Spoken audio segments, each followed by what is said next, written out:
Bonjour à tous, vous êtes au bon endroit. J'espère que vous avez passé une belle rentrée. Je suis Romain Poirot, directeur commercial associé de mauditfrançais.ca. Nous sommes le magazine pour les Français à Montréal. Je vous invite, si vous ne nous connaissez pas encore, à nous suivre via notre infolette ou sur les réseaux sociaux. Aujourd'hui, on a la chance d'avoir deux experts, plus la personne qui a souhaité lancer cette série, Dan Derry, qui avec le cabinet Derry Fiducie et Succession, qui nous a proposé de lancer cette série de 4 webinaires qu'on a intitulé Les jeudis tranquillité d'esprit. Donc, vous êtes plus d'une centaine à vous être inscrits aujourd'hui. Vous remarquez naturellement, comme d'habitude, que vos micros et webcams sont coupés afin qu'on puisse écouter nos experts aujourd'hui.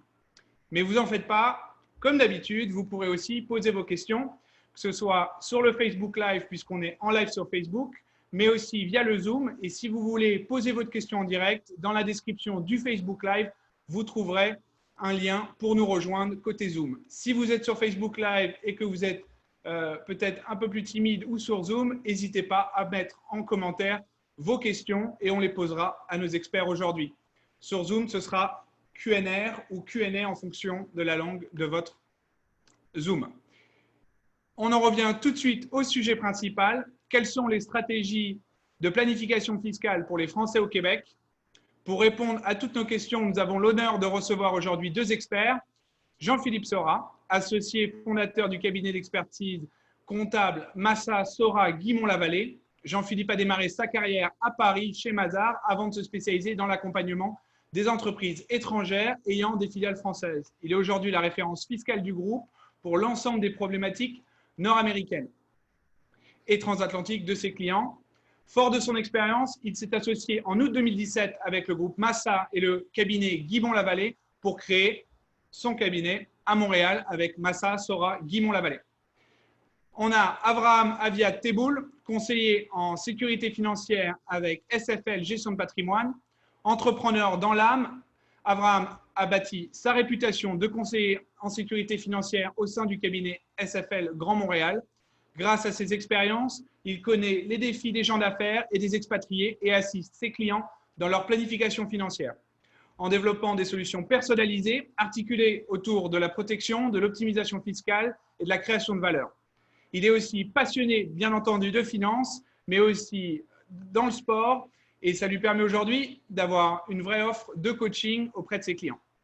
Je vous invite tous, que vous soyez sur Facebook ou sur Zoom, à mettre la présentation en grand écran, puisqu'on va partager une présentation avec vous aujourd'hui, et ce sera beaucoup plus agréable à la suivre en plein écran. Je vais laisser tout de suite Dan Derry, notaire à Montréal, nous présenter qu'est-ce que sont les jeudis tranquillité d'esprit. Dan, à toi. Ah, on n'a pas le micro. Merci Romain, merci aux Maudits Français de nous écouter aujourd'hui. Nous sommes bien heureux, Aviat, Jean-Philippe, Romain et moi, aujourd'hui de vous parler de planification fiscale dans le cadre de notre série sur les jeudis tranquillité d'esprit. Une série qui est spécialement préparée pour vous, les Français qui vous êtes installés au Canada, notamment au Québec, mais partout au Canada. Donc, qu'est-ce que sont les jeudis tranquillité d'esprit? C'est une série de 4 webinaires donnés par 4 experts répartis sur 4 jeudis. Nous sommes à notre 2e jeudi. Il reste 2 autres jeudis à venir. Nous vous encourageons de partager cette nouvelle et d'inviter vos amis, vos familles, vos collègues qui sont aussi comme vous des Maudits Français au Canada. On va parler de planification successorale, fiscale et financière pour vous. Le jeudi dernier, nous avons parlé de mandat, testament, fiducie et autres sujets palpitants en planification successorale. Aujourd'hui, on parlera de planification fiscale et financière. Et jeudi prochain, avec Maître Guillaume Nicolo, notaire français, Jean-Philippe Sora, expert comptable à Montréal, basé à Montréal, et moi-même, notaire à Montréal, nous allons parler de qu'est-ce qui se passe lorsque vous avez des actifs en France et aux États-Unis. Et jeudi prochain, nous aurons la chance d'avoir Aviat qui va nous parler notamment des stratégies d'assurance. Sans plus tarder, on va commencer ce séminaire. Le but de ce séminaire, c'est d'expliquer de manière légère tous ces concepts qui sont complexes pour vous aider à démystifier les concepts et les outils afin que vous mettiez en place votre planification, on l'espère, avant ce Noël. Sur ce, acte 2, parlons de planification fiscale. Jean-Philippe, à toi la parole. Bonjour à tous, merci d'être présents aujourd'hui pour cette deuxième édition des Jeudis Tranquillité d'Esprit. Merci à Dan d'avoir porté ce projet et à Maudit Français de le diffuser parce qu'effectivement nous parlons de sujets qui ne sont pas évidents, que nous essayons de vulgariser, de démystifier pour vous donner des clés qui vous seront très certainement très utiles. Donc sans plus tarder, nous allons rentrer dans le cœur du sujet parce qu'on parle de planification fiscale en matière de succession. Donc c'est super, tout le monde aime bien, là, c'est quand même assez sympa comme phrasé, la planification fiscale. Donc on se dit on va économiser des impôts. Ok, effectivement, c'est tout à fait le but, mais pour pouvoir planifier et savoir ce qu'on va économiser, eh bien, il faut déjà savoir quelle est la base de la fiscalité en matière notamment de succession. Ok, donc beaucoup d'entre vous là se disent mais comment ça, enfin, fiscalité des successions au Canada, on m'a toujours dit et j'ai lu qu'il n'y a pas de droit de succession. Effectivement, c'est vrai, il n'y a pas de droit de succession, mais vous allez à votre décès, vous allez être imposé sur les plus-values, enfin pas vous, mais votre succession va être imposée sur les plus-values latentes réalisées sur l'ensemble de votre patrimoine. Qu'est-ce que ça veut dire? Eh bien, vous décédez, à votre décès, vous avez un patrimoine composé principalement de votre résidence principale, de parts de société, peut-être, si vous êtes entrepreneur, ou d'ailleurs d'investissements que vous auriez pu faire, d'investissements locatifs, donc dans la pierre. À votre décès, le Canada va considérer que vous avez tout vendu à vos héritiers. Okay. Donc, effectivement, il n'y a pas de transaction cash, mais fiscalement, les principes sont exactement les mêmes que pour une vente. Donc, vous allez vous retrouver imposé sur les plus, enfin, votre succession va se retrouver imposée sur les plus-values réalisées, entre guillemets, au moment de la vente. Le calcul est très simple. Nous prenons la valeur de chaque bien que vous possédez, la valeur de marché à votre date de décès, à laquelle va être soustraite soit la valeur d'acquisition, donc le prix que vous avez payé, soit si vous possédiez ces biens avant votre arrivée au Canada, eh bien la valeur de marché de ces biens à votre date d'arrivée au Canada. Le résultat obtenu va être réintégré dans vos revenus à hauteur de 50%. Et imposé comme du revenu ordinaire. 50% sont imposés comme du revenu ordinaire. Donc, on n'a pas de taux spécifique d'imposition sur les plus-values, mais c'est plutôt, on peut calculer le taux d'imposition que vous allez réaliser sur vos plus-values de manière assez simple en suivant les tranches d'imposition canadiennes. Certains biens vont être exonérés. On peut parler notamment les plus connus, la résidence principale, puisque vous le savez certainement, en cas de vente d'une résidence principale, vous ne payez pas d'impôt sur la plus-value. Et aussi, un que les entrepreneurs qui nous écoutent connaissent certainement, si vous possédez une entreprise canadienne qui n'est pas cotée, dont les actifs ont servi pour 90% d'entre eux à l'exploitation de l'activité à votre décès. Il y a d'autres règles en plus de ça. Là, je pars sur des généralités pour vous donner une idée. À ce moment-là, vous avez un abattement sur la plus-value réalisée de 866 000 $. Ça, c'est l'abattement de cette année. L'année prochaine, il sera un peu plus élevé. Il évolue en général en fonction de l'inflation. Donc, principalement, vous retrouvez exempté de ces deux résidences principales et sociétés abattement de 866 000 $. Et sur tout le reste, vous allez devoir, enfin pas vous, mais votre succession, va devoir payer des impôts sur les plus-values réalisées sur le patrimoine transmis. Donc ça peut être assez, comme vous le comprenez, ça peut être assez dommageable. Heureusement, il existe des stratégies de planification. Dan vous a expliqué la semaine dernière l'aspect juridique, l'aspect légal des fiducies.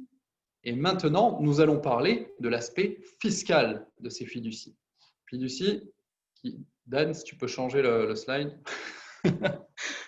Euh, Fiducie qui, pour les Français, ça sonne bien aussi, ça a l'air sympa. Vous avez, je suis sûr, tout compris de ce que Dan a raconté la semaine dernière. Mais fiscalement, vous ne savez pas trop forcément ce que ça représente. Donc, elles vont avoir principalement 4 avantages. D'accord ? De votre vivant, on va pouvoir, le premier, multiplier la déduction pour gain en capital entre les membres d'une même famille. Qu'est-ce qui se cache derrière ce phrasé? Eh bien, c'est encore une fois, c'est assez simple si on le prend de manière généraliste. Vous êtes propriétaire d'une entreprise, vous transférez la propriété de cette entreprise à une fiducie, dans laquelle vous allez avoir mis des bénéficiaires, vos enfants par exemple. Mettons que vous ayez 2 enfants. Vous vendez la société. Si vous êtes propriétaire tout seul, vous avez droit, rappelez-vous, à l'abattement de 866 000 $ sur la plus-value. Si la fiducie est propriétaire, chaque enfant va avoir droit, chaque bénéficiaire va avoir droit à ces 866 000 $ d'exemption de plus-value, d'abattement sur la plus-value, au moment de la vente de la société. D'accord ? Donc, on se retrouve avec 866 000 fois 2. D'accord ? Donc, on arrive à 1 750 000 et quelques. Et on va pouvoir multiplier ça par le nombre de bénéficiaires. D'accord ? Donc, attention, là, je vous donne des règles très haute altitude. Il y a beaucoup de détails. Donc, vous ne dites pas là tout de suite, ah ouais, super, je vais aller faire ma fiducie, je balance ma société dedans et puis on bénéficie tous de ça. Les règles sont, si on rentre dans le détail, peuvent être un peu plus complexes. Il faut faire attention. Chaque situation est différente. Donc, c'est pour ça qu'il est important d'être bien accompagné. Mais c'est un outil qui vraiment est très utile pour la démultiplication, non pas des pains, mais des exemptions de gains en capital. Deuxième point intéressant, vous allez réduire les impôts au décès. Tout à l'heure, je vous ai dit qu'à part votre résidence principale et l'abattement de 866 000 $, il y a peu d'autres éléments qui vont être exemptés d'imposition au décès. Là, dites-vous bien que si avant votre décès, vous avez transmis votre patrimoine à la fiducie, vous n'êtes plus propriétaire de votre patrimoine. La fiducie est propriétaire de votre patrimoine. Donc vous, quand vous allez mourir, la fiducie ne va pas mourir. Elle va continuer. D'accord ? Donc on oublie l'impôt au décès puisque la société continue. Par contre, il va être important de planifier, toute cette planification doit se faire bien en amont. Donc ne le faites pas, n'attendez pas d'avoir 80 ans pour le faire. Il faut le faire bien en amont parce qu'au moment où vous allez apporter vos biens dans la fiducie, le Canada, encore une fois, va considérer que vous allez les vendre à la fiducie. Il n'y a pas de transaction cash, mais il va considérer qu'il y a une vente, donc une imposition de la plus-value latente réalisée sur ce patrimoine, sur la valeur du patrimoine à date de transmission dans la fiducie. Donc, vous l'avez compris, important de le faire, de faire rouler vos biens dans la fiducie assez en amont, pas une fois que votre patrimoine a une valeur extraordinaire. Troisième point, la fiducie va faciliter le transfert de votre entreprise à la relève. Dites-vous bien que si vous êtes propriétaire d'une société, vous voulez lever le pied, quitter, vendre vos parts à vos enfants. Si vous possédez les parts directement, eh bien déjà vos enfants vont devoir les payer. Ça va leur coûter de l'argent. Il va falloir trouver cet argent. Et puis vous, de votre côté, mettons que la société ait pris 2 millions de plus-value, vous aurez un abattement de 866 000 $ sur la plus-value réalisée, mais le reste va être imposé. Si la société est déjà dans la fiducie, à ce moment-là, les enfants reprennent la direction de la société et puis on oublie ces problématiques de transmission. Donc là aussi, il va être important, si vous voyez que la société commence à décoller, de penser à faire rouler vos parts dans la fiducie pour minimiser l'impact fiscal du roulement dans la fiducie. Donc là, je répète, bien, encore une fois, je parle de règles générales. Il faut évidemment, ces règles s'adaptent au cas par cas. D'accord ? C'est vraiment, nous sommes là pour vulgariser les choses, les démystifier et vous donner des clés de réflexion. D'accord ? Savoir que l'impôt au décès peut être minimisé. Le dernier point, va être le fractionnement du revenu. Le dernier point concernant les fiducies est le fractionnement du revenu. Qu'est-ce que ça veut dire? Si la fiducie a des revenus, des revenus de placement, à ce moment-là, vous pourrez diviser ces montants de revenus par le nombre de bénéficiaires. Avec un bémol, attention, un gros bémol, je vais y venir après, sur lequel il faut faire attention, mais ça, je vais vous l'expliquer juste après. L'idée est que sur ces… donc, la fiducie a des revenus, l'imposition se fait entre les mains des bénéficiaires et donc ces revenus sont divisés entre le nombre de bénéficiaires. Exemple, vous êtes propriétaire d'un patrimoine qui vous rapporte 1 000 $. Donc en direct. Nous sommes dans un monde où il n'y aurait que 2 tranches d'imposition. De 0 à 500 $, vous êtes imposé à 10% et de 500 à 1000, vous êtes imposé à 20%. Donc, sur vos 1 000 $, première tranche, vous allez payer 50 $ d'impôt, jusqu'à 500, de 0 à 500. Deuxième tranche, de 500 à 1000, vous allez payer 20% d'impôt, soit 100 $. Donc, au total, on est à 150 $. Maintenant, si la fiducie a généré ses revenus, vous avez 2 bénéficiaires. Ce que je disais tout à l'heure, on divise ses revenus en 2. Donc, mettons que ce soit vos enfants, on divise ses revenus entre chaque enfant. On se retrouve dans des tranches d'imposition. Chacun va avoir donc 500 $. Donc, dans des tranches d'imposition plus faibles, on retombe sur les 10%. Chacun va payer 50% d'impôt. Ça nous fait un impôt total à 100 $ au lieu de 150. Le bémol dont je parlais serait dans le cadre d'une société que posséderait la fiducie. Elle en a le contrôle. À ce moment-là, le fractionnement du revenu ne fonctionnera pas. D'accord ? À moins que les bénéficiaires travaillent effectivement dans la compagnie et pas des emplois fictifs. Il y a beaucoup d'autres règles, mais gardez en tête que, en gros, si la fiducie est propriétaire d'une compagnie dont elle a le contrôle, on oublie l'histoire de fractionnement des revenus. Attention, fractionnement du revenu, je parle généré par la société, donc remontée de dividendes. Je ne parle pas d'oublier la multiplication de l'exemption pour gain en capital. Ça, elle est toujours active. D'accord ? C'est vraiment sur le revenu. Je reprécise, règle générale, parce que les fiducies sont très compliquées. Nous sommes là pour vous donner des clés de réflexion. Maintenant, beaucoup d'entre vous qui nous écoutent, donc on a vu les fiducies qui sont vraiment un outil fantastique de transmission de patrimoine côté canadien, mais beaucoup d'entre vous sont français. Donc, qui dit français, dit soit vous allez percevoir une succession de vos parents qui sont, eux, restés en France avec des biens français. Qu'est-ce qu'on va en faire? À quelle sauce allez-vous être mangé? Soit vous, à votre décès, vous allez être propriétaire du grand classique, le bien immobilier en France que vous avez mis en location. Comment ça va se passer? Eh bien, commençons par vous. À votre décès, il faut savoir qu'il y aura un impact des 2 côtés de la frontière. Le bien étant en France, nous partons sur cet exemple-là, le bien en France sera soumis à droit de succession côté français.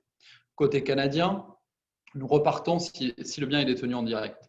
Côté canadien, nous repartons sur la logique de l'imposition des plus-values latentes. Le bien est en France, mais vous décédez. On considère que le bien a été vendu à vos héritiers, donc valeur de marché moins valeur d'acquisition ou valeur du bien à votre date d'arrivée au Canada, impôt qui va être généré. Ne vous affolez pas si c'est le cas. Vous avez droit, côté canadien, à un crédit d'impôt selon la convention fiscale qui va être équivalent au droit de succession français que vous aurez payé. Nous sommes sur 2 catégories fiscales différentes, puisque d'un côté, en France, nous avons des droits de succession. Ici au Canada, ce sont des impôts sur le revenu, mais exceptionnellement, dans ce cadre-là, vous pourrez bénéficier d'un crédit d'impôt. Il y a des moyens de minimiser cet impact-là par notamment la création de sociétés côté français, d'une SCI par exemple, qui a son lot de problématiques fiscales côté canadien, mais sans forcément beaucoup d'impact, son lot de problématiques déclaratives, qui en France, la SCI est un bon outil de patrimoine et qui pourra vous faire économiser des impôts côté canadien. Donc, Ça aussi, à prendre avec des pincettes, je ne m'étends pas sur le sujet parce que c'est vraiment un sujet à part entière. On pourra en discuter pendant des heures et des heures. Et c'est vraiment, il faut adapter ce conseil-là à la situation de chacun, qui va être totalement différent, dépendant de la structuration de la structuration de la détention en France, de votre patrimoine côté canadien, de votre volonté long terme, court terme. Donc, il y a beaucoup d'éléments à prendre en compte. Je ne peux pas vous donner de réponse exacte tout de suite sur OK, pour tout ce qui est. Donc, ne retenez pas tout ce qui sont ici avec un bien français. OK, on va le basculer dans une SCI. Peut-être que pour vous, ça ne marchera pas. Peut-être pour vous, ça marchera et ça sera utile. Donc là, il y a vraiment une étude à faire pour chacun. Maintenant, vous êtes bénéficiaire. Vos parents sont en France. Vous héritez de leur patrimoine français au Canada. Okay, vous bénéficiez, vous détenez la propriété. Côté français, vous aurez le droit de succession à payer, mais côté canadien, la règle est très simple, vous n'aurez absolument rien à payer. Okay, donc là, pas d'impôt, on oublie les histoires de crédit d'impôt. Vos parents vous lèguent leur maison et puis leur assurance vie, le grand classique. Vous n'avez rien à payer côté canadien. Des droits à payer en France, mais pas au Canada. Par contre, ça va générer de nouvelles obligations fiscales pour vous qu'il ne faut surtout pas oublier. Vos parents vous lèguent leur résidence principale, eh bien, vous avez deux options. Trois. Bon, une, vous n'en faites rien, vous la gardez à vide, mais il est peu probable que vous alliez dans cette direction. Deuxième option, vous la vendez. Okay, donc, si vous la vendez, à ce moment-là, potentiellement plus-value imposable côté français, on déclare cette plus-value côté canadien, okay, et vous avez droit à un crédit d'impôt au Canada équivalent à l'impôt français que vous avez payé. Donc, en gros, on ne paye pas deux fois les impôts, on n'est pas doublement imposé.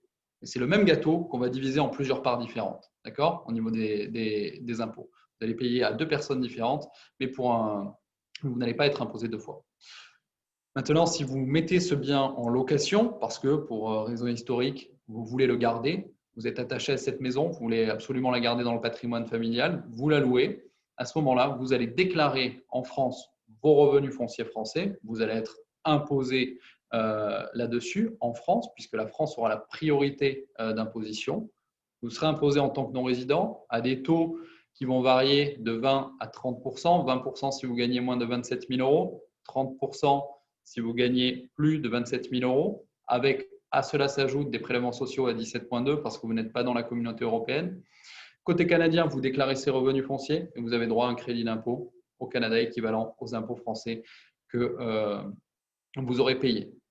Ça, c'est le cas simple où la détention était en direct. Si vous recevez des biens qui étaient détenus en société ou même des parts de sociétés françaises, à ce moment-là, il y aura de nouvelles obligations, notamment la retranscription, si vous avez plus de 10% de la société, la retranscription de ces états financiers dans votre déclaration de revenus au Canada. Donc, il ne faut pas l'oublier, sinon on a des pénalités qui vont s'appliquer. Même chose, si vous recevez pour plus de 100 000 $ de patrimoine français, 100 000 $ qui vous apportent des revenus, à ce moment-là, il faudra déclarer l'ensemble de ce patrimoine tous les ans et que vous le gardez bien sûr en France tous les ans sur votre déclaration sous peine de pénalité.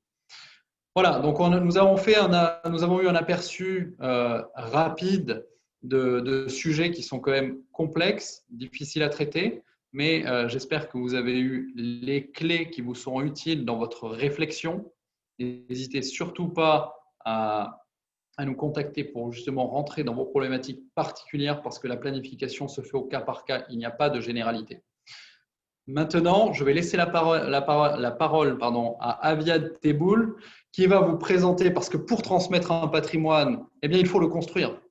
Donc, Aviad va vous parler des solutions d'épargne qui vont être fiscalement avantageuses pour justement minimiser l'impact fiscal et vous permettre d'avoir un patrimoine plus gros à donner à vos héritiers. Merci à tous. Merci Jean-Philippe, c'est top. J'en profite le temps que Avi prépare le partage d'écran. On a reçu deux questions dans le Q&A. Donc, Catherine et puis un auditeur anonyme. Je vous garantis qu'on va essayer de répondre à vos deux questions à la fin de ce webinaire. On va d'abord faire les présentations. Peut-être que ça répondra aussi à certaines de vos questions. Et puis ensuite, on répondra à vos questions. Voilà. Merci Romain, bonjour à tous. J'espère que tout le monde va bien aujourd'hui. Pour continuer sur la lancée de Jean-Philippe, l'objectif de ma présentation va être donc de vous aider à comprendre une des parties fondamentales de la gestion de patrimoine au Canada et voir comment elle peut vous aider à atteindre vos objectifs financiers. Alors, c'est une réalité. En tant qu'expatrié, notre compréhension du système financier canadien peut parfois paraître compliquée. Même s'il y a des similitudes, il y a aussi certaines nuances et nouveautés que l'on doit intégrer. L'objectif que je me suis donné dans ce webinaire est donc de vous aider à investir de façon optimale ici au Canada. Et pour y arriver, j'ai articulé ma présentation autour de 3 priorités. La première est de comprendre les outils que m'offre le système financier canadien, notamment par l'utilisation des comptes enregistrés. La seconde, découvrir les stratégies d'investissement fiscalement avantageuses qui sont faites pour moi. Et enfin, apprendre à donner plus de valeur à mon argent. Avant tout, qui je suis? Je m'appelle Avram Aviad Teboul, je suis un expatrié comme vous, un jeune père de famille, entrepreneur et passionné de fiscalité. Je suis conseiller en sécurité financière et représentant en épargne collective. Concrètement, j'aide mes clients à mettre en place une structure financière optimale grâce aux outils que je distribue, grâce aux produits que je distribue, les produits d'assurance et de placement. Donc, je suis également instructeur de Krav Maga en sport d'autodéfense. J'adore aider mes clients à se protéger autant financièrement que physiquement. Alors, on attaque directement et on commence avec les comptes enregistrés. Si vous ne les connaissez pas encore, vous allez finir par le connaître sur le bout des doigts avec moi. Donc, quelques points communs entre ces différents comptes. Ce sont tous des programmes créés par le gouvernement afin de favoriser l'épargne. Ce sont des véhicules de placement offrant des avantages fiscaux et ce n'est pas des placements. Donc, considérez-les comme un petit peu une boîte où vous pouvez y détenir toutes sortes de placements, des actions, des obligations, des fonds communs de placement. Et ce sont, et ils vous offrent un rendement à l'abri de l'impôt. Donc, ils sont tous bâtis pour s'ajuster à votre tolérance au risque et votre horizon de placement. Sachez enfin que vous pouvez avoir plusieurs comptes enregistrés auprès de différentes institutions différentes, mais le montant ne doit jamais dépasser vos droits accumulés. Donc, on commence avec le REER, le régime enregistré d'épargne études. Ses principaux avantages, d'abord les cotisations qui sont déductibles de vos revenus, l'imposition différée qui permet un meilleur contrôle de sa fiscalité, notamment au moment du retrait, l'accès à 2 autres programmes qui sont l'accès à la propriété et le retour aux études qu'on va voir dans quelques instants. Le maximum annuel que l'on peut y cotiser est le minimum entre 18% de vos revenus et le maximum fixé par le gouvernement de 27 230 $. Donc, si vous sautez quelques années, aucun souci, vos droits se reportent et vous pouvez en profiter plus tard. Vous pouvez faire ces versements jusqu'à l'âge de 71 ans. Après quoi, il faudra transférer les fonds détenus dans le REER dans d'autres comptes enregistrés plus spécifiques. Quelques conditions pour accéder à ce type de compte: avoir un âge valide, gagner un revenu d'emploi et produire une déclaration pour l'année en cours. Enfin, sachez que les retraits anticipés sont autorisés, mais pénalisés et pénalisants. On va voir un petit exemple pour récapituler tout ça. Donc, je vous présente Hervé, 30 ans, jeune cadre qui gagne un revenu de 90 000 $ par an. Dans mon premier scénario, Hervé ne cotise pas dans son REER, donc il a un revenu déclaré de 90 000 $. Scénario 2, Hervé cotise 12 000 $ dans son REER, donc il baisse ses revenus déclarés à 78 000 $ et paye un impôt de 19 919 $, ce qui correspond à un gain d'impôt de 4 500 $. Maintenant, on va voir comment va être imposé Hervé au moment de la retraite. Donc, 35 ans plus tard et un REER bien rempli, Hervé a maintenant 800 000 $ de côté et une pension du gouvernement de 1 177 $. Hervé apprend qu'il a une espérance de vie d'encore 20 ans et il souhaite se protéger et d'avoir un revenu jusqu'à cet âge-là. Donc, on estime qu'un revenu de 50 000 $ net annuel sera suffisant pour vivre et qui fait, par exemple, son petit voyage à Miami pendant l'hiver. Donc, voyons maintenant comment Hervé si Hervé aura suffisamment d'argent et si l'imposition est vraiment intéressante pour lui à la retraite. Donc, après analyse, on se rend compte que Hervé aura un revenu net de 52 929 $. et donc il ne va payer que 11 195 $ d'impôts. Et c'est en comparant le taux d'imposition qu'on voit la puissance du REER, car on passe de 17,5% contre 27,16% au moment où il était actif. Donc, soit 10%, plus de 10% de moins, environ 10%, excusez-moi, que lorsqu'il était actif. Dernier point sur le REER, les deux programmes dont je vous ai parlé précédemment, qui sont le RAP, le régime d'accès à la propriété, qui permet de retirer temporairement 35 000 $ par personne pour l'achat d'une propriété. Vous devez savoir que vous devez quand même rembourser 1/15e par année à partir de la 2e année du retrait. Par exemple, si je retire 35 000 $ au profit du RAP, je vais devoir rembourser 2 917 $ par année au bout de la 2e année. Il faut savoir aussi que si vous ne devez pas être propriétaire de votre logement depuis au moins 4 ans avant de pouvoir rapper. Dernière chose positive, c'est que si vous êtes en couple, vous pouvez doubler ce montant. Deuxième incitatif, le REP. Son objectif, vous encourager pour le retour aux études. Le maximum que vous pouvez retirer pour ce programme est de 20 000 $ si vous souhaitez retourner aux études, et le remboursement doit se faire à 1/10e par année dès la première année. Donc, si je retire 10 000 $, ça fait 1 000 $ par an que je dois retourner.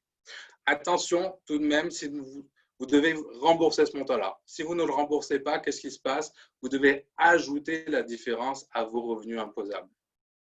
Maintenant, vous savez tout sur le REER. On va passer au compte enregistré libre d'impôt, qui est le produit d'épargne, le placement, enfin le produit d'épargne préféré des Canadiens. Il a été mis en place par le gouvernement en 2009 pour vous inciter à créer une épargne.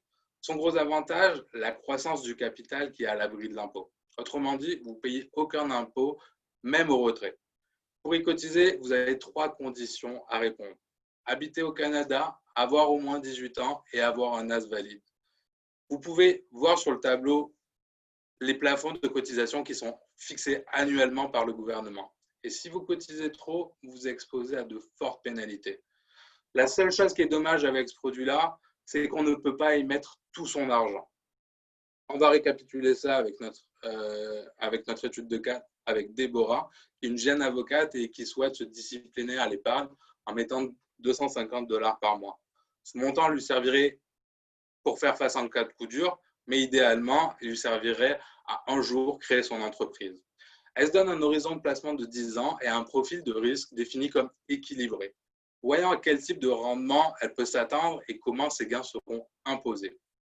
Donc, grâce à son épargne de 250 $ par mois, elle aura accumulé un montant de 30 000 $ au bout de 10 ans. Et selon l'IQPF, Institut québécois de planification financière, elle pourra s'attendre à un taux d'intérêt annualisé de 6,1% annuel, qui correspond à un gain total de 11 192 $. Du fait que Déborah détient ce placement dans son CELI, elle ne paiera aucun impôt sur les 41 192 $ pour se lancer en affaires. Dernier régime enregistré que l'on va voir aujourd'hui, le REE, régime enregistré d'épargne études. Son objectif est d'épargner pour les études post-secondaires de vos enfants. En partant, sachez qu'il n'y a pas mieux que le REE en termes de rendement, car pour chaque dollar investi, vous avez un rendement garanti de 30% offert par le gouvernement, c'est magique.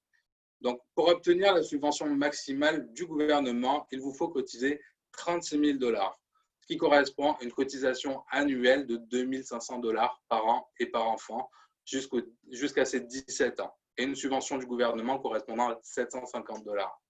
Votre enfant pourra retirer cet argent pour payer ses études entre ses 17 et ses 35 ans. Au retrait, les montants seront imposés comme un revenu d'emploi par votre enfant, mais ça revient à une imposition quasi nulle, car on s'entend bien, les revenus d'un étudiant ne sont pas très élevés au moment des études. Le retrait maximal qu'il pourra faire sera de 5 000 $ durant les 13 premières semaines d'études, 2 500 s'il étudie à temps partiel, et ensuite tout montant jugé raisonnable sera accepté. Pour pouvoir cotiser au centre d'horaire pour votre enfant, il faut qu'il ait un AS valide et qu'il ait moins de 17 ans. Attention, contrairement au REER et au CELI, les cotisations qui ne sont pas faites dans les années précédentes seront perdues. Et si l'enfant ne va pas aux études, les subventions offertes devront être rendues. Dernier point sur les REER, il y a 3 sortes. Le collectif, l'individuel et le familial. Je vous conseillerais de vous méfier des REER collectifs qui sont les seuls à comporter des pénalités en cas de retrait ou d'arrêt de paiement. Favorisez plutôt le REER familial car il permet d'utiliser des prestations versées pour un autre enfant si jamais l'un d'entre eux ne va pas aux études, ce qui peut arriver. Comme vous avez pu le constater, les comptes enregistrés sont des outils puissants mis à votre disposition. En cotisant dans ces comptes, vous augmentez votre épargne tout en créant de la valeur. C'est comme ça qu'on optimise sa fiscalité. Bien sûr, on peut toujours aller plus loin en faisant des bons coups, comme on va le voir dans notre prochaine partie. Donc, pour l'illustrer, je vais vous présenter 4 stratégies de placement fiscalement avantageuses qui vous permettront de tirer tout ce que vous pouvez de tout ce que vous avez. Donc, on démarre avec les courbes Laferrière qui, jumelées à vos REER, vous offrent une méthode permettant de réduire considérablement votre impôt. Sachez que cette stratégie est réservée uniquement aux personnes gagnant un revenu d'emploi. Et pour commencer, vous devez d'abord trouver la courbe qui se rapproche le plus de votre situation personnelle sur le site du Centre québécois de formation en fiscalité, CQFF. Prenons le cas ici d'Audrey et Julien, qui est un couple ayant 3 enfants et qui gagne un revenu combiné de 158 000 $. On retrouve en ordonnée, donc ici, le taux d'impôt marginal que représente le taux d'imposition marginal, donc pour chaque tranche de 1 000 $ gagnés. Et en abscisse, donc en bas, les revenus cumulés du couple, donc les revenus familiaux. Dans ce graphique, on peut distinguer 2 courbes. La courbe mauve, la courbe violette, excusez-moi, qui représente les paliers d'imposition du gouvernement, comme on a l'habitude de les voir, et la courbe bleue qui représente le taux réel d'imposition d'Audrey et Julien. Zoomons maintenant sur ce graphique pour essayer d'en comprendre davantage. Donc, pour rappel, on retrouve le revenu du couple qui est ici, 158 000 $. Tel que vu précédemment, on pourrait penser que Audrey et Julien vont se faire imposer un taux marginal allant de 25% à 43% de façon progressive. Mais comme on le voit, la réalité est bien différente, car leur taux d'imposition réel ressemble plus à des montagnes russes qui varient entre 50 et 94%. Donc, au final, Audrey et Julien payent plus de 46 000 $ d'impôts contre 39 000 qu'il était initialement attendu. Ça correspond à une différence de plus de 7 400 $. Somme relativement importante pour une famille avec 3 enfants. Alors, pourquoi une telle différence? Parce que les courbes Laferrière prennent en considération certains facteurs en plus de l'impôt provincial et fédéral, qui sont les avantages sociaux et les crédits d'impôt, comme les cotisations de la Régie du rang du Québec ou l'assurance emploi ou des prestations pour enfants et encore. Donc, vous l'aurez compris, ces courbes représentent un triste constat, car la réalité, c'est qu'on paye bien plus d'impôts que ce qu'on veut nous le faire croire ici au Québec. Donc, au lieu de nous lamenter sur notre sort, voyons comment on va pouvoir aider Audrey et Julien à transformer cette situation en véritable avantage financier. Donc, pour cela, on va utiliser une stratégie d'optimisation qui consiste à cotiser stratégiquement dans leur REER des sommes sur lesquelles ils sont le plus imposés. Donc, dans ce cas-là, ça consiste à verser 15 000 $, ce qui fera baisser leur revenu imposable à 143 000 $. En faisant ça, Audrey et Julien récupéreront presque 10 000 $ de retour d'impôt, soit 65% de rendement immédiat avant même de les avoir placés. Alors, ce qu'il faut retenir dans ce cas-là, c'est qu'en investissant dans leur REER, ils ont augmenté leur solde disponible net et en tout, ils ont créé un enrichissement de près de 20 000 $. En résumé, les courbes Laferrière sont un outil puissant qui permet d'anticiper et de maximiser le retour d'impôt de vos revenus d'emploi. On continue avec la stratégie du grand coup.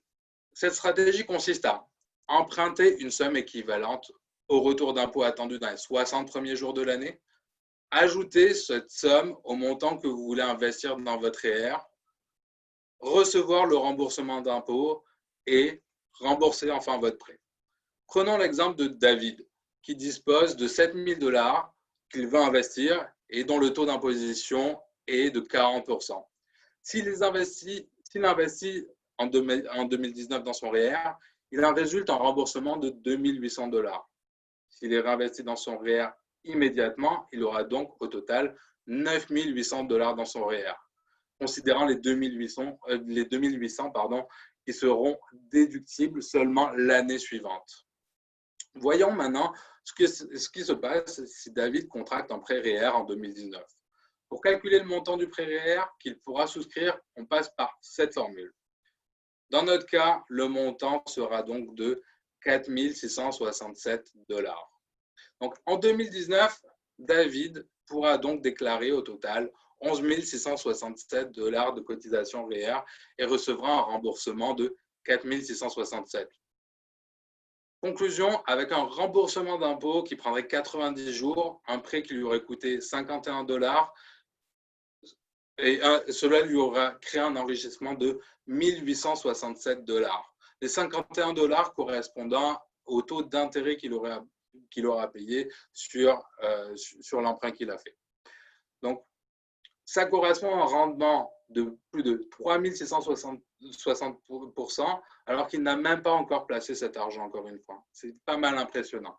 Donc, attention, cependant, cette stratégie nécessite d'utiliser des effets de levier, ce qui peut amplifier vos pertes comme vos gains, et il faut toujours être prudent avec ce type de stratégie, car elle n'est pas toujours payante, raison pour laquelle je vous conseille de toujours vous faire accompagner par un professionnel. On passe à notre troisième stratégie qui consiste à investir dans des placements de catégorie de société. Je crois que j'ai vu passer la question en plus tout à l'heure dans le Q&A. Donc, cette solution est très impressionnante lorsqu'on a déjà optimisé ses comptes enregistrés. Et contrairement à ce que son nom indique, elle n'est pas réservée qu'aux entreprises, bien au contraire. Donc déjà, on va prendre le cas d'un particulier. Prenons le cas de Daniel, un consultant qui a des revenus déjà très élevés et qui paye beaucoup d'impôts. Il cherche à investir sans en payer plus et en investissement dans ces placements-là, son impôt sur les gains de capital sera reporté jusqu'au moment où il souhaitera retirer cet argent. Il pourra même changer de fonds en cours de route et pourra déterminer l'année idéale pour sortir ses gains sans avoir une incidence fiscale importante. Pour les entreprises, ce n'est pas très différent. Je vous donne l'exemple de Jérémy, propriétaire de T-Shirt & Co, qui fait face à un euro problème. Il a accumulé beaucoup de trésorerie au sein de sa compagnie. Il aimerait bien le sortir, cet argent, mais il s'inquiète de l'impôt qu'il aura à payer au personnel. Dans son cas, le placement en catégorie de société lui permettrait d'investir d'investir cet argent au sein de son entreprise. Donc, avec plus d'argent encore non imposé au personnel, et ça lui permettrait de maîtriser son impôt, son taux d'imposition à la sortie en choisissant une année moins fructueuse. Je vous donne l'exemple du Covid. Ça aurait été par exemple une très bonne année pour lui pour sortir une partie de cet argent. Notez que par la même occasion que c'est une bonne façon pour lui de diversifier ou pour une entreprise de diversifier ses actifs et de créer un nouveau type de revenu. Donc, notez enfin qu'il faut quand même faire attention avec les revenus passifs d'une entreprise, car ils ne doivent pas dépasser un certain seuil au risque de passer du petit taux au gros taux pour les entreprises qui correspond à peu près 50 000 $ de revenus passifs. Donc, on termine avec l'assurance qui, comme pour la France, l'assurance vie reste un véhicule de placement extrêmement avantageux pour les particuliers comme pour les professionnels. Que ce soit pour créer une rente de retraite libre d'impôts, aider ses enfants à financer un achat immobilier ou créer des effets de levier, ou encore défiscaliser des grosses sommes au sein de votre compagnie, il existe des stratégies d'assurance qui répondront à ces besoins. Donc, je vous donne rendez-vous le 8 octobre pour vous en dévoiler les secrets. Pour conclure, vous l'aurez compris, exploiter vos comptes enregistrés reste une solution d'épargne des plus avantageuses d'un point de vue fiscal et financier. Et les stratégies de placement, des outils relativement puissants en termes de création de valeur. Nous avons présenté aujourd'hui certaines solutions, mais comme vous en doutez, il y en a beaucoup d'autres. Donc, n'oubliez pas Et n'oubliez pas qu'en cumulant vos cotisations avec des stratégies présentées, par exemple ce soir, vous pouvez créer des synergies qui vous permettront d'optimiser encore plus votre fiscalité. Donc, nous avons maintenant terminé notre présentation et je suis sûr que vous vous dites que c'est très intéressant, mais vous ne savez pas quelle stratégie est faite pour vous ou comment est-ce que je peux les mettre en place, comment je peux les mettre en place pour moi. La réponse est relativement simple. Vous avez deux choix. Vous pouvez utiliser la voie lente, qui est tout à fait respectable. Les chemins est long et difficile. Cette voie nécessite un apprentissage. Il y a un apprentissage nécessaire et vous risquez de nombreux essais-erreurs. Ou bien travailler avec des conseillers comme moi ou Jean-Philippe, pour qui c'est le métier et qui vous offrira un avis professionnel, un accompagnement, des conseils personnalisés. Et pour ma part, en tout cas, on vous proposera des solutions correspondant à vos besoins et objectifs. Le plus beau, c'est qu'avec tout cela, travailler avec moi ne vous coûte absolument rien, car je suis rémunéré directement par les compagnies selon votre performance. Donc, plus je vous fais gagner, plus je gagne. Plus vous êtes satisfait, plus vous m'en donnez. Donc, pour ceux qui sont intéressés, je suis là pour vous aider. Et je vous invite à passer à l'action dès maintenant en planifiant une rencontre afin que nous discutions ensemble de vos besoins en sécurité financière. Je vous invite également à noter la date de mon prochain webinaire des jeudis tranquillité qui aura lieu le 8 octobre prochain à midi et qui portera sur le thème des stratégies d'assurance, protection et avantages fiscaux. Donc, on passe à la période de questions. J'ai terminé. Merci beaucoup pour votre écoute et merci les Maudits Français. Merci Avi, c'est parfait. On est resté dans les temps. Donc, je vous félicite tous les deux pour cette présentation qui, j'espère, a été concise. On a tout de suite une question d'un François. Ah, non, il a baissé la main. OK. François, si vous voulez lever la main, je vous donne la parole tout à l'heure. Vous en faites pas. Je cacherai votre nom de famille si vous avez une question. Donc, vous avez juste à lever la main. C'est à peu près là, quelque part. Vous cliquez sur Raise Hand ou lever la main en fonction de la langue de votre Zoom. Et ça nous fait toujours plaisir de vous entendre de vive voix. Si vous êtes trop timide, je vais commencer à lire les questions dans le Q&A.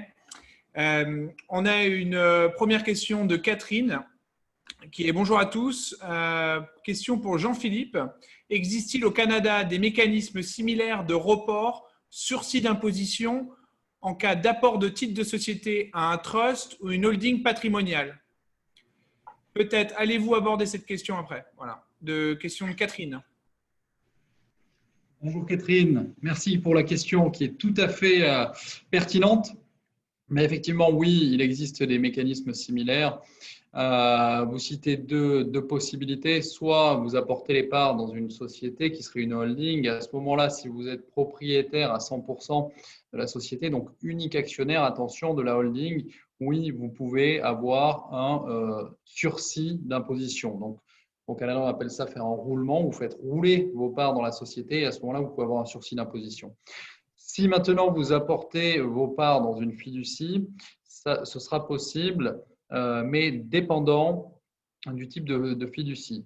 Dans 3 cas principalement, c'est une fiducie personnelle, donc une fiducie avec vous-même, une fiducie pour votre conjoint ou une fiducie mixte, c'est-à-dire vous et votre conjoint. Voilà, là, comme je n'ai pas le détail complet de votre situation, de votre projet dans toute sa globalité, difficile de donner une réponse plus creusée. Mais voilà les règles générales. N'hésitez pas, si vous avez besoin d'aller plus loin, n'hésitez pas à m'envoyer un mail. Maintenant que vous avez mes coordonnées, et comme ça, on pourra prendre rendez-vous et vraiment adapter la réponse à votre cas. Et je rappelle aussi que donc, pour ceux qui ne l'ont pas encore fait auparavant, mais c'est assez simple, hein, c'est comme au restaurant. Vous pouvez prendre votre téléphone, scanner le code de Jean-Philippe ou de Javier. Et donc là, Jean-Philippe, ça lui envoie un email directement.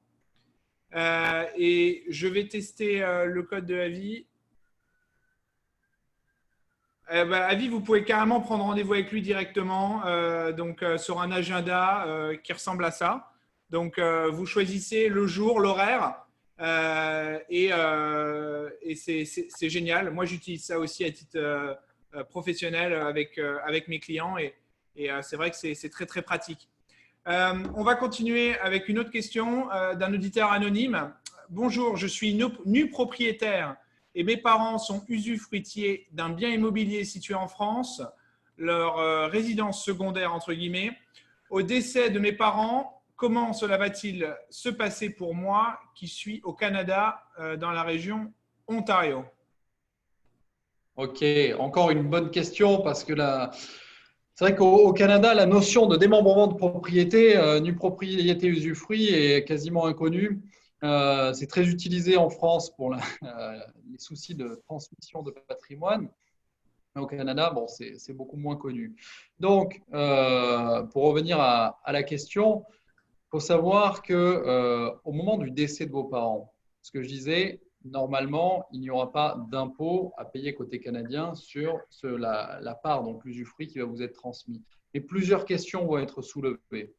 Parce que l'usufruit, d'un point de vue canadien, pourrait être de fait considéré comme une fiducie étrangère. Donc, à ce moment-là, vous devriez déclarer dans votre déclaration de revenus que vous avez perçu la valeur de l'usufruit d'une fiducie étrangère.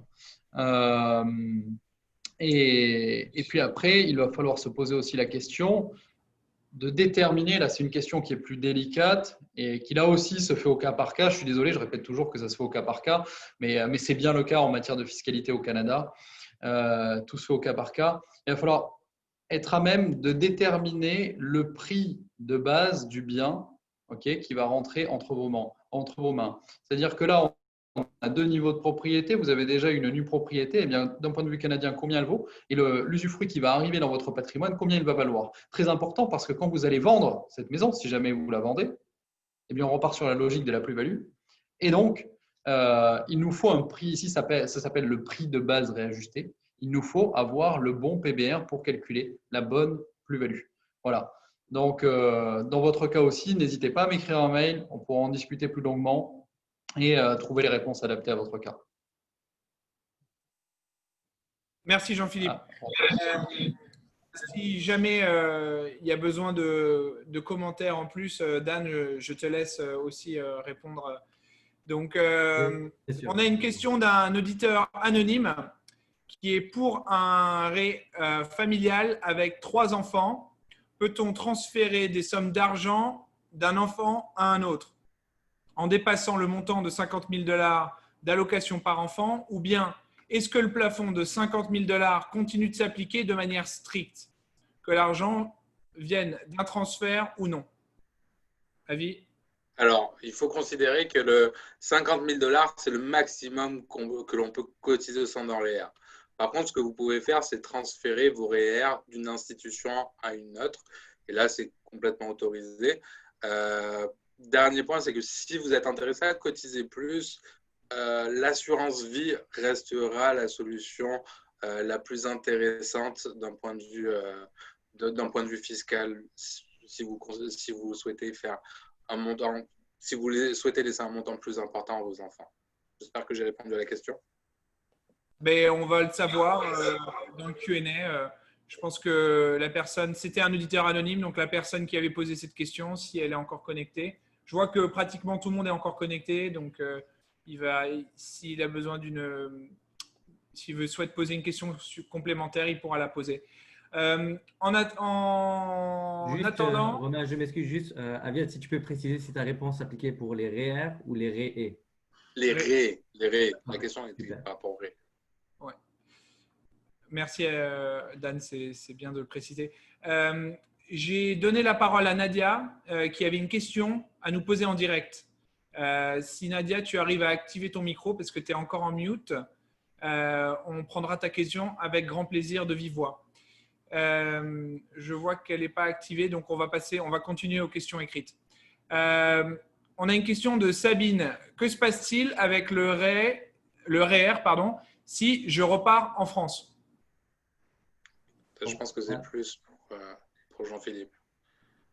En fait, c'est une question qui pourrait être traitée dans un tout autre webinaire. Qu'est-ce qui se passe en cas d'expatriation? Qu'est-ce qui se passe si on quitte le Canada pour s'installer en France ou ailleurs? Et là, c'est toute une nouvelle série de conséquences fiscales qui s'appliquent. Et Jean-Philippe, je m'excuse, je t'ai coupé, mais je te laisse continuer. Non, il n'y a pas de problème. C'est effectivement, tu as raison, Dan, d'apporter ces précisions. Aviad, tu m'arrêtes si je me trompe, mais effectivement, si vous retirez de manière anticipée les fonds qui sont dans le REER, normalement, vous allez être soumis à pénalité et puis vous allez vous retrouver imposé. Aviad, est-ce que tu confirmes?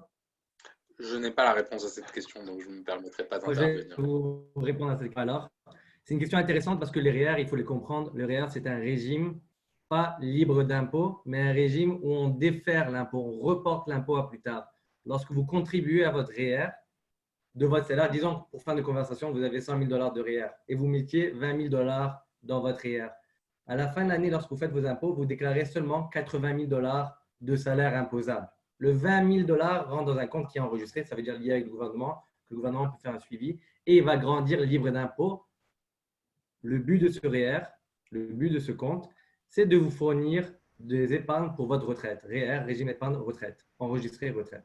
Donc, à votre retraite, vous retirez vos REER normalement au compte-gouttes au fur et à mesure que vous avez besoin. Donc, si vous étiez imposé à 100 000 $ pendant votre vie active et lorsque vous prenez votre retraite, vous avez simplement besoin de 25 000 $ par année pour vivre parce que votre maison est payée et c'est juste des dépenses simples.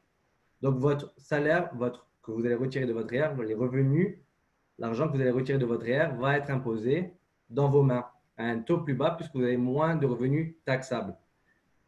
Okay? Donc, si vous décédez, la conséquence fiscale, c'est que vous êtes réputé avoir retiré tous vos REER d'un coup. Donc, si vous avez 1 million $ de REER, c'est sûr, c'est comme si cette année, vous avez un revenu taxable de 1 million $, donc vous allez être imposé à 50%. Même chose lorsque vous quittez le Canada. On n'a pas de exit tax en tant que tel, mais c'est le même concept. On a l'impôt vient vous dire tous les revenus, tous les gains de capital qui sont accumulés dans votre patrimoine, on vous impose. Vous êtes réputé avoir vendu tous vos actifs une seconde, soit d'avoir décédé, soit d'avoir quitté le Canada. Et donc, vous devez payer l'impôt sur toute cette plus-value qui s'accumulait partout. Donc, pour les REER, vous êtes réputé avoir retiré vos REER complètement. Maintenant, la facture, on est capable de la calculer, mais ça ne veut pas dire que vous avez besoin de le payer dans certains actifs. Tout ce qui est actifs immobiliers et comptes REER, etc., l'impôt n'est pas payable tout de suite.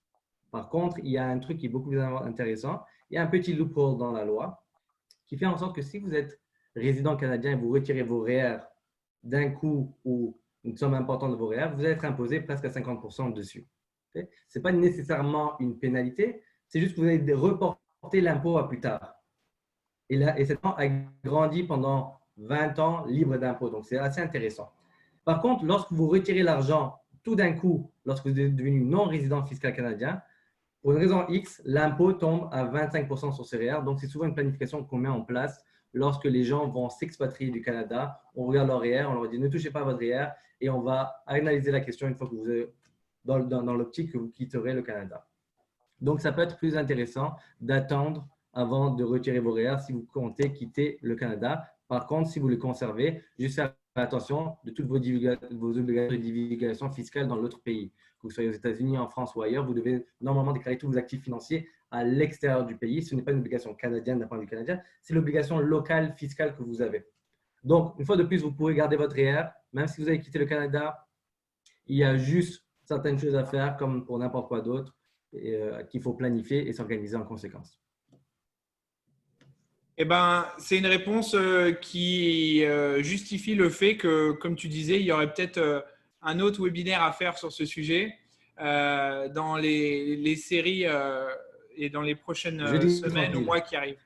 Mais moi, j'ai compris, donc j'espère que les autres ont compris aussi. Je me permets juste de rebondir sur ce qu'a dit Dan. Ce n'est pas au niveau du REER, mais tu as bien insisté, Dan, sur bien déclarer ses comptes étrangers, où que vous soyez, que ce soit en France, au Canada, aux États-Unis. Les 3 pays ont les mêmes obligations. N'oubliez surtout pas, quand vous habitez dans l'un de ces pays, de déclarer ce que vous avez à l'étranger. Les pénalités sont très lourdes, peuvent faire mal, donc faites-le. Voilà, c'est du déclaratif, ça n'emporte pas imposition, donc faites-le. Et ne vous croyez pas plus malin parce qu'il y a des plus malins que le gouvernement, il y a des échanges d'informations bancaires. Et vraiment, entre les banques, les institutions qui détiennent vos comptes et les gouvernements des pays concernés dans lesquels vous habitez. Donc, ils le savent, ils savent ce que vous avez. Donc, ne croyez pas que vous arriverez à le cacher. Merci Jean-Philippe. Et donc, je pense que là aussi, aujourd'hui, on voit vraiment pourquoi on a 3 experts aujourd'hui qui nous parlent d'un sujet, parce que c'est un sujet qui est quand même assez complexe, qui est pour la plupart des lecteurs de Maudit Français transatlantique. Et donc, il y a tellement de lois à savoir, il y a tellement de choses à savoir que je pense que c'est bien que vous soyez là tous les 3 aujourd'hui. Et puis, dans les prochains webinaires, vous verrez qu'il y aura Guillaume Nicolo qui pourra aussi répondre à des problématiques franco-françaises. On va clôturer avec les dernières questions. Je pense que Laurent avait posé une question, mais je pense qu'on vient d'y répondre. Si Laurent, c'est pas assez clair, vous pouvez me le dire dans le Q&A. Je vois une autre question là d'un auditeur anonyme qui demande si il faut déclarer le livret A, le PEL détenu en France.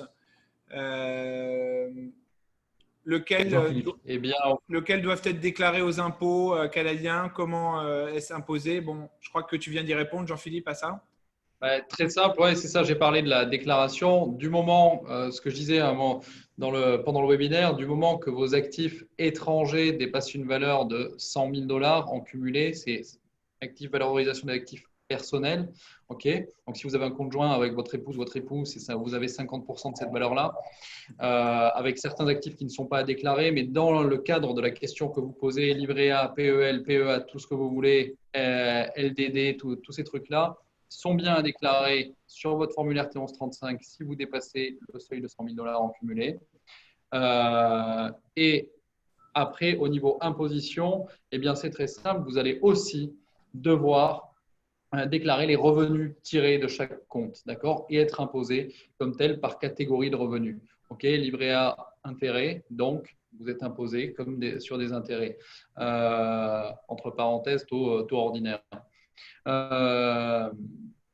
PEA, vous avez des actions, on doit détailler l'ensemble des transactions. Ça, c'est assez long. Il faut détailler l'ensemble des transactions qui vont se faire sur votre compte avec et retranscrire les plus-values. Si vous avez des assurances vie, hélas, peut-être mauvaise nouvelle pour certains, là aussi, elles sont à déclarer.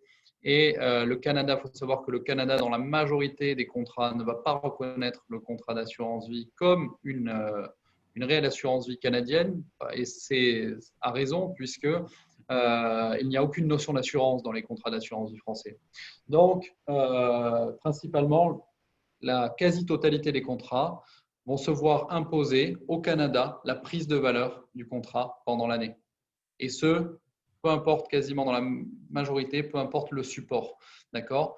Donc, en gros, si on veut simplifier les choses, les rendre les plus simples possibles, vous prenez valeur du contrat 31 décembre, moins valeur du contrat 1er janvier, moins tous les abondements que vous auriez fait, le résultat se retrouve taxé au Canada.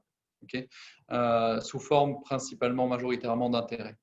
Voilà, bon, il y a des exceptions, bien sûr, heureusement, mais dans la majorité des cas, c'est ça. Si vous avez souscrit un contrat standard, c'est ce qu'il va vous arriver. On a l'auditeur anonyme qui rebondit, qui demande pareil pour le PEL. Hein. Exact, pareil pour le PEL. Dites-vous, c'est très simple, règle très simple à bien garder en tête, c'est tout. Voilà. On ne peut pas faire mieux, pas faire plus clair. Tout ce que vous avez. Tout. Voilà. Ok. S'il y a quelqu'un qui veut lever la main, il faut le faire maintenant. Et je vais prendre les 2 dernières questions qu'on a dans le Q&A. Et ensuite, on clôturera puisque ça fait maintenant 1 heure. Ah, on a François qui a levé la main. Bon, François, je vais vous passer la parole.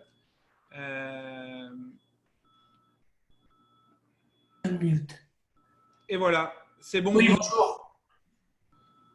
Vous m'entendez? Parfaitement. Oui. Okay. Donc oui, ma question, c'est juste pour revenir sur ce que Jean-Philippe vient de dire. Est-ce que pour les assurances vie, les pertes aussi sont à déclarer? Est-ce qu'on peut déduire les pertes sur les assurances vie à la fin d'une année? Vous ne pourrez pas déduire les pertes de vos revenus et vous ne pourrez même pas compenser les pertes par les gains d'autres assurances vie. Mettons, vous avez 2 contrats, un qui a moins 10 000, un à plus 10 000, le résultat ne fera pas 0, il fera 10 000. C'est imposable. Ok, donc c'est que dans un sens. C'est que dans un sens. C'est un aspect qui peut paraître très confiscatoire, et ça l'est d'ailleurs, Mais bon, il y a une logique derrière. Il faut que l'épargne reste au Canada. Et là, beaucoup de pays appliquent cette logique-là. Ok. Ok, merci. Avec Merci plaisir. François. À bientôt sur Maudit Français. Entre-temps, on a reçu des nouvelles questions. Bon, il y en a des très courtes. Il y a Johan qui nous demande s'il faut déclarer tout de même si on a moins de 100 000 euros. Alors, il faut là, si vous avez moins de 100 000 euros, enfin 100 000 $, attention, il va falloir déclarer les revenus, oui, ça ne change pas. L'obligation de déclaration des revenus issus de tous vos contrats, tous vos comptes, oui, ça vous devez le faire, bien sûr. Mais si vous avez moins de 100 000 $ de patrimoine étranger, à ce moment-là, vous êtes exempté de l'obligation de lister ce patrimoine. Voilà, qui s'appelle le formulaire T1135. Mais les revenus sont bien à déclarer, même si vous n'avez pas de T1135 à faire. Michel qui nous demande imposition sur PEL, livret A et ma petite, je ne comprends pas, livret A, mais petite retraite française aussi. Alors, la petite PEL, retraite française, on ouais, la déclare ou pas? PEL, livret A, alors on déclare tout, mais PEL, livret A, oui, des impôts vont être calculés. Retraite française, il faut savoir que selon la convention fiscale, la retraite est imposable dans le pays d'où elle tire son origine. Dans votre cas, si votre retraite est française, d'origine française, à ce moment-là, au Canada, elle est déclarable, mais vous n'avez aucun impôt n'est calculé dessus. Okay, mais il faut la déclarer parce que va rentrer dans la détermination de votre taux d'imposition. On ne va pas l'imposer, mais elle rentre dans la détermination du taux d'imposition. Et ce taux-là sera appliqué à vos intérêts tirés du PEL livret A. Ok, merci, c'est très clair. Je crois qu'on a deux questions pour Avi. Une question de Séverine. Pour les plans proposés, CELI, REER, RE, la résidence permanente est-elle une condition d'accès? Je suis temporairement en cours de RP. Merci. Alors, il faut savoir que ce n'est pas une condition limitante. Comme j'ai dit tout à l'heure, il faut avoir un AS valide, déclaré pour le REER en tout cas, gagner un revenu canadien et avoir une déclaration en cours faite pour l'année précédente. Pour le CELI, les conditions sont d'avoir plus de 18 ans, avoir un AS valide, et j'en oublie un, mais la condition n'est pas limitante d'avoir une résidence permanente. Même si vous êtes résident temporaire, vous pourriez logiquement même y cotiser. On a une autre question, je pense, qui est pour toi. Ma question porte sur les transferts de reliquats d'argent d'un enfant à un autre au sein d'un RE familial. Okay. Si je place 50 000 $ pour chacun de mes 3 enfants et que mon premier enfant ne consomme que 30 000 au titre de ses études, puis-je transférer les 20 000 restants sur mes 2 autres enfants, sachant qu'ils ont déjà atteint le plafond de 50 000? Alors, pour le transfert d'un RE à un autre, le bénéficiaire, je crois que vous avez le droit, oui, dans le cadre d'un RE familial, vous avez le droit. Le bénéficiaire doit avoir moins de 21 ans et doit être le frère ou la sœur du bénéficiaire initial. Donc, il y a d'autres conditions qui peuvent s'appliquer, mais dans quel cas, oui, il pourrait. OK.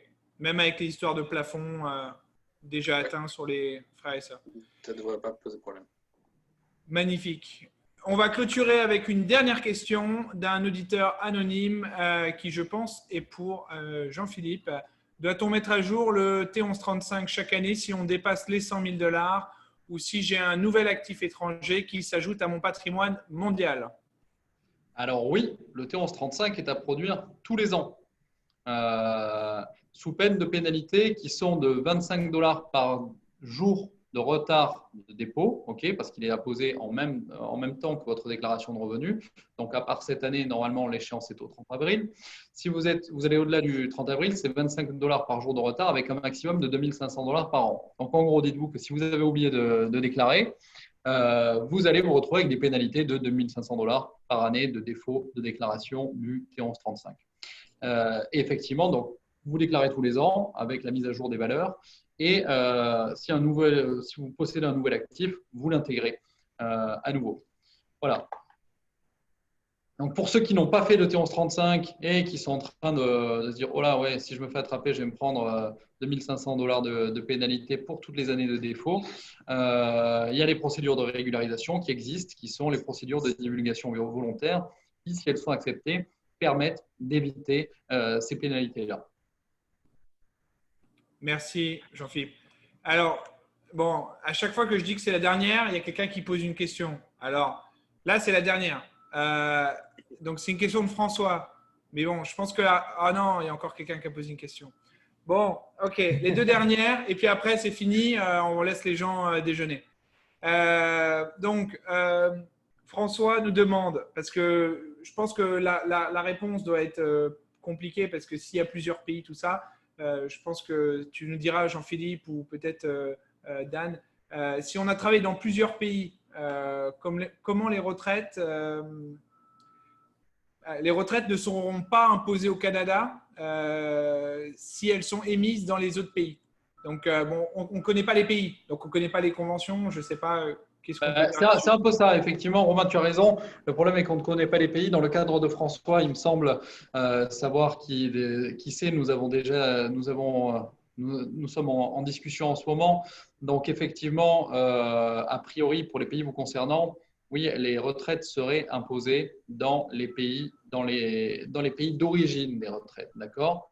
Mettons, prenons le cas de l'Allemagne. Si vous avez une retraite allemande, elle devrait être imposée en Allemagne. Déclarable au Canada, mais pas imposable au Canada. Okay. Donc, quand vous allez l'apercevoir, tous les ans, vous allez être imposé en Allemagne sur vos revenus de retraite. Okay. Merci. Et la vraie dernière question de Sophie, le T1135 est à déclarer au Québec ou en France? Désolé, pas entendu la réponse. Le T1135, c'est un document québécois. Alors, le T1135, exactement, c'est un document fédéral même. Ce n'est pas québécois, c'est fédéral.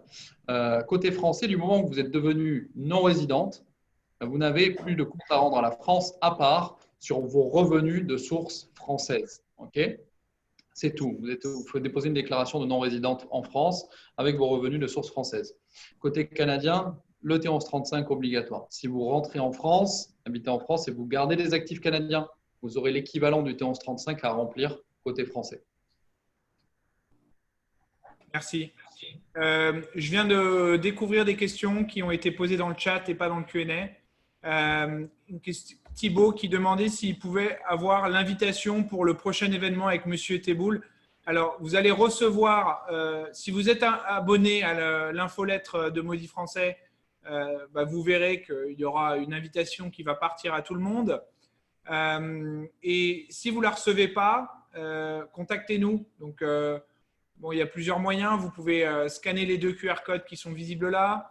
Vous pouvez nous retrouver sur LinkedIn ou on va donner les emails en fait de tous nos intervenants d'aujourd'hui dans un email automatique qui va partir dans 24 heures, qui viendra de Zoom. Donc, faites bien attention à ça. Et puis, de toute façon, il y aura un article dans la prochaine infolette de Maudit Français avec le replay, la présentation de nos auditeurs d'aujourd'hui et leurs contacts, email, nom complet et numéro de téléphone. Donc, voilà pour Thibaut. Et du coup, je découvre quelques questions supplémentaires. Avis, pour les raies, que se passe-t-il si l'enfant fait des études en France? C'est une très bonne question dont je ne connais pas la réponse. Ok. Donc, je vais me renseigner. Ouais, Avis si je peux me permettre d'intervenir là-dessus sur le RAE, comme j'en ai pour mes enfants.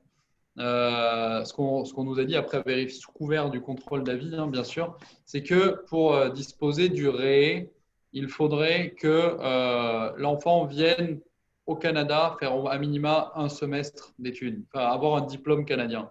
Je crois que c'est ça, mais sous couvert évidemment de ce que tu dirais à vie après avoir creusé la question. C'est une des conditions, effectivement. Mais je n'ai pas le détail complet. Donc, c'est Laure qui pose la question. Avis reviendra vers vous, puisque je lui communiquerai votre email. Il pourra vous donner une réponse complète. Laure dit merci. Et Odélia nous dit merci. Et bravo à tous. Ok. Donc, s'il y a des questions supplémentaires, je vous invite à scanner les QR codes de nos intervenants d'aujourd'hui. Je vous remercie une dernière fois, Jean-Philippe. Dan, merci d'être à l'initiative de ces jeudis tranquillité d'esprit. Je pense qu'on apprend plein de choses tous les jeudis. Merci Avi. Franchement, c'était une super présentation Avi. Je sais que, on avait travaillé ensemble cette présentation auparavant et je trouve que tu as vraiment rajouté plein de couleurs et d'images sur des sujets qui sont compliqués. Moi, j'ai tout compris, donc je crois que c'est bon signe. Et je vous donne rendez-vous jeudi prochain sur Maudit Français pour le prochain webinaire. Merci à tous, bon appétit, bon après-midi et à bientôt. Au revoir. Merci, au revoir. Au revoir, tout le monde.